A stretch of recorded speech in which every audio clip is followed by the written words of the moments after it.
Welcome to the Digital Evangelist Podcast. My name is Mark Haupt, and I'm the host of this fine publication presented to you through the generosity and sponsorship of Lincoln Christian Institute and co-sponsored by Common Sense Security.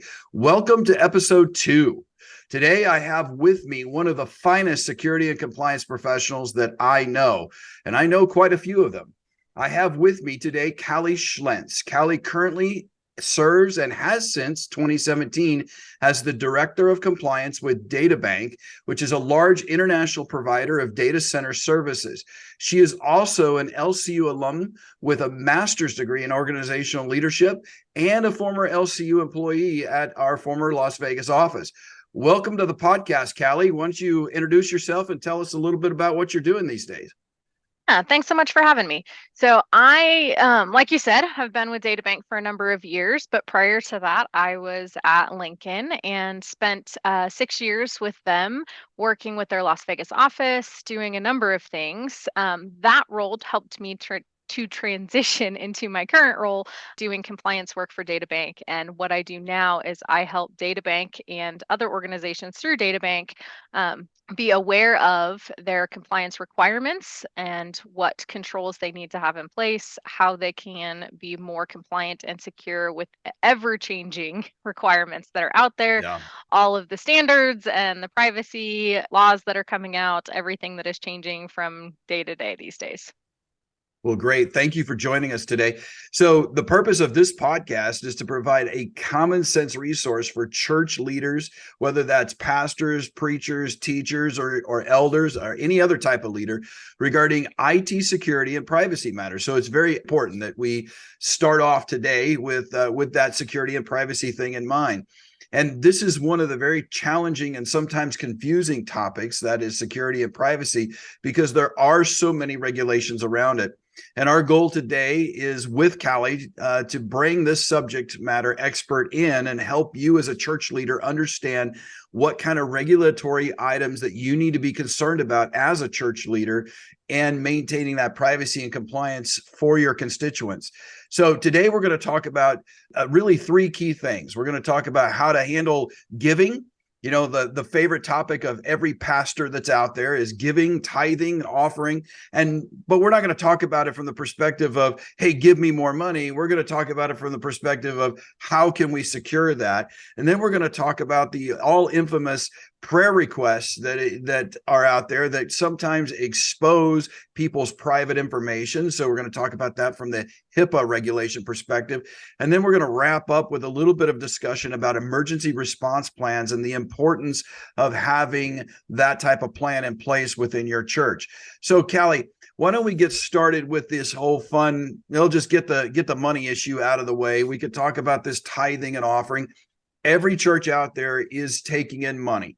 And over the past few years, a lot of churches have, especially because of COVID, before COVID as well, but COVID really kicked it off and made it a solid giving option, is to go with online giving and using credit cards or debit cards in the process of giving. But it's not just that, it's also processing of checks and other types of giving matters beyond cash. So why don't you tell us a little bit from your perspective in the business and the marketplace, what a church leader would have to be concerned about if they are taking credit cards and making sure that they're doing so in a secure and proper manner? Absolutely. So my number one thing is, how are you taking them? Are you taking them in through a secured third party? Something like a Square or a PayPal, some sort of app that you've integrated into your own website or your own environment at your church, or your organization, that allows you to leverage their security to say they're securing all of these credit card and all of the credit card information, the full numbers, they're securing all of the security codes on the back, right? We're not responsible for that. We're using them for that. Or are you doing it in a manner that you're taking credit card information and you're writing that information down and you're entering it into a system later, you're putting it in a spreadsheet. Those are things you really have to be aware of, because those are things that'll get you in a little bit of trouble. So is there an actual rule or law regulation out there that governs these kinds of things that we have to be Absolutely, worried there about? is. There is a compliance framework called PCI DSS, and it's the payment card industry's standard around how we secure payment information. And making sure that we comply with that payment information is what a lot of these larger organizations, these apps that we see everywhere, Venmo, are doing for us, right? So something that we have to be aware of as a smaller organization, or as an organization that has just recently brought in the ability to give online, is how are we protecting it? Are we protecting it? And are we complying with these standards? And these standards can be really confusing to understand. There's a number of different requirements for how you're securing it, what the back end of that security is, making sure that numbers aren't being written in full, that you're not, do you remember the old card readers that, would make an imprint of the Mhm. card? Those can't be used anymore. We can't take full But card you mean numbers I can't anymore. just pass that down the pew and allow people to put it on Right? the You carbon can't you paper? can't just carbon paper those anymore. That's not No. it's not All right. allowed. But And a number of years ago when I worked in the casino industry, we still used those. And I remember when they changed the law and you couldn't use them. And the process to transition out of them was painful at best, yeah, because no. so people were so used to that process. No doubt. So if you're talking, it doesn't matter what size church, but let's be realistic. Most churches are under 250 people, probably Yeah. two or three people on staff that are paid full time, if that. And then you've got a whole bunch of volunteers of good people that are trying to do good things out there. They're just trying to do what's easy. So what if a church wants to write down the credit card numbers and let's say store it in a spreadsheet, or so they could do recurring charges? They could sit there and cut and paste, or actually type in the credit card information into a machine for their constituents. What's your advice on that kind of thing? My advice is not to do it. Okay, good. um, because that is not something that is able to be secured in a proper manner, right? Mhm. So to take all of those digits, I know that we want to say we have all of the ability to, well, I've got it password protected, or I've got it in my own, my own file folder, or I've got it in my own Right. saved drive on my computer. Yep. None of those things meet the requirements of the payment card industry, and making sure that we really are encrypting the information, that we really are backing up the overall system the way that it's supposed to be, and ensuring that no one from the outside is able to access those things, that there's no potential. We are, I fully understand, it's good people, and we're working to do the best that we can with the volunteer base that we have in our Mhm. churches. But unfortunately, we have to account for the fact that there is occasionally, a bad apple in the bunch. And we have to protect against that Right. for everyone's sake. Okay. So first rule of thumb is if you've got it written down or you're writing it down, probably time to immediately go think about changing your processes. Not only because there's a regulatory process about it, but also just from a liability perspective, you have again the potential of a bad actor or a mistake, or someone who has bad intentions that's not even a part of the church that might realize Yeah. what you're doing and break into the church office in the evening and grab that spreadsheet or grab that piece of paper, or even a hacker coming in and stealing that spreadsheet and walking away with it. So we got that piece out of the way. But once we move on to, hey, how to take credit cards, you've mentioned PayPal and Venmo and other payment card processing. There's a couple of church related organizations out there like Planning Center, which will be interviewing somebody from Planning Center later on, that have these built in.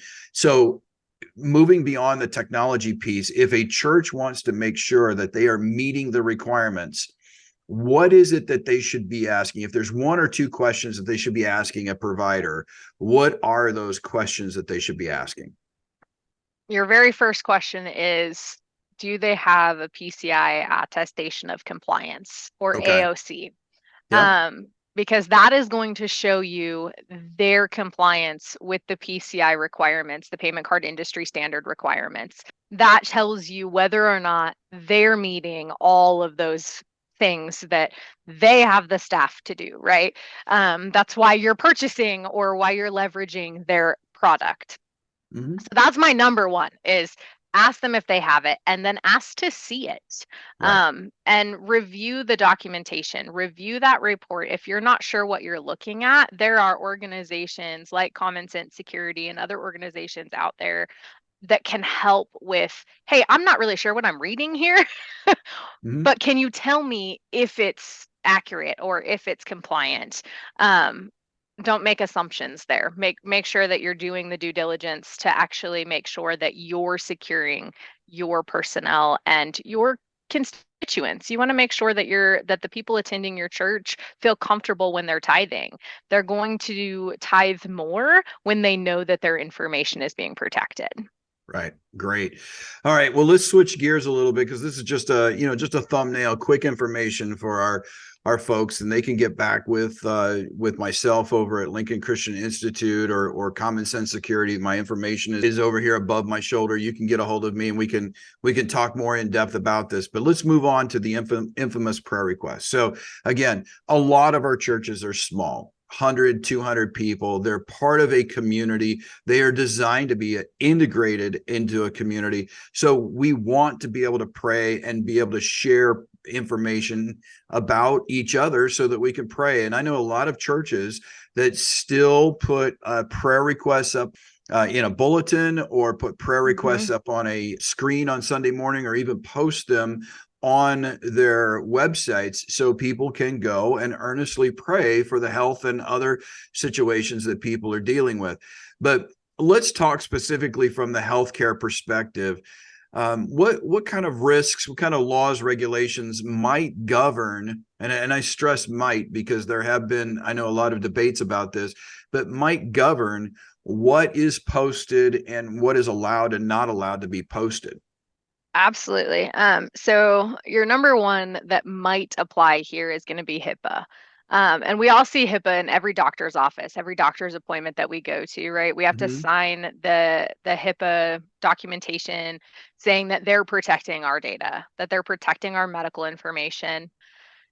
This is one of those difficult ones for me because, like you said, people want to earnestly pray and they want to be able to publish that information. I was just having a conversation about this the other day, that there was a church bulletin at a local church that was one page is all prayer requests. And we live in a smaller community where that's okay. There that just is the representation of the community that the church is a part of. But being careful of what details are there Mm-hmm. is the important part here. Making sure that we're not oversharing the information and that we have the person's approval to do so. Yeah. If we're publishing data, it's that we're doing so with their express permission, that somebody else hasn't sent it in on their behalf and said, can you please pray for so and so because of, and this big long story.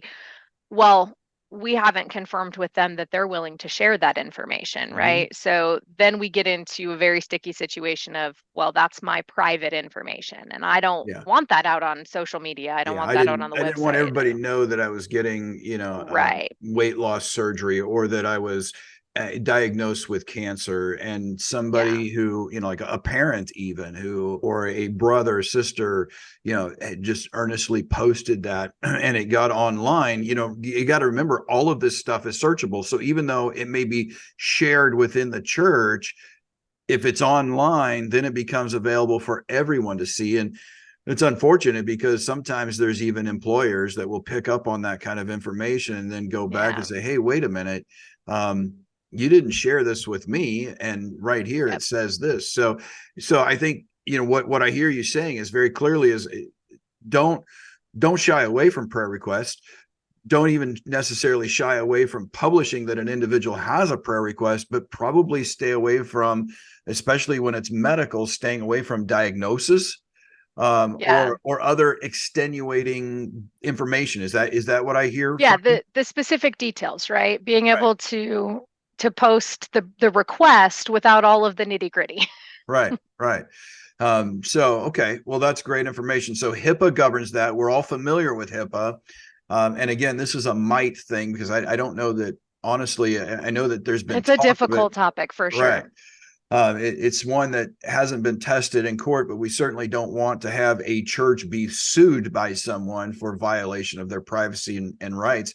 And, just as a side note, beyond HIPAA, do we have privacy concerns? Are there certain states that have different rules and regulations regarding privacy and the right to be forgotten and things along those lines?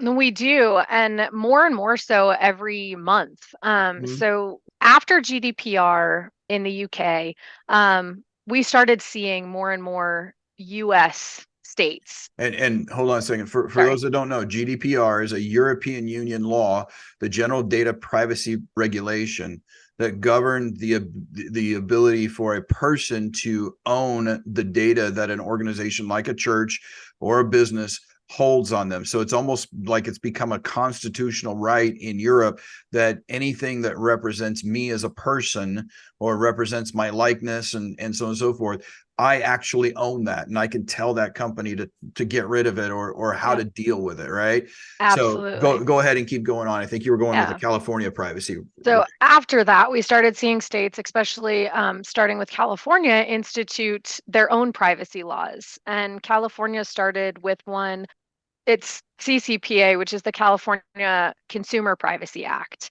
Mhm. And from that, we saw that bridge into a number of other states. And each state that has instituted a privacy law or regulation has done so to their state and the people that live in their state. And they're all different. So there's Right. not a standard across the United States that we can say, hey, the US, this is what we have to do. No, it's different in Utah than it is in Illinois, than it is in California. They're all different, and they've all been added at different times, and there are more and more of them coming all the time. And so one of the things that we have to be aware of is what those say in the place that we're in. So if your church is in a state that has or is thinking about having a privacy regulation put in place, what is it? How do you read it? What does it mean for you? And being able to interpret that to, can somebody come to your church and say, I don't want my data there anymore. You have to take it down. And if that's the case, then you have to have a process to remove them from everything, from all of the online posts that they've been in, from Mhm. all of the bulletins that they've been published in, from all of your email lists, from your mailing address lists, from all of those things.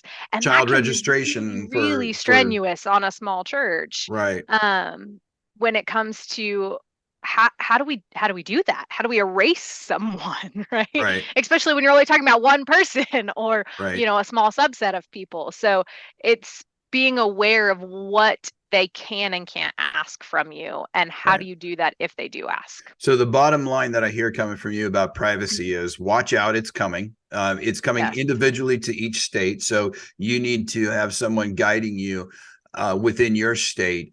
And then you need to have processes in place to respond to whatever laws put in place. So if there's a right to be forgotten, how will you go and verify that, sign off on it, and make sure that the things are missing, or Yeah. erased from the environment?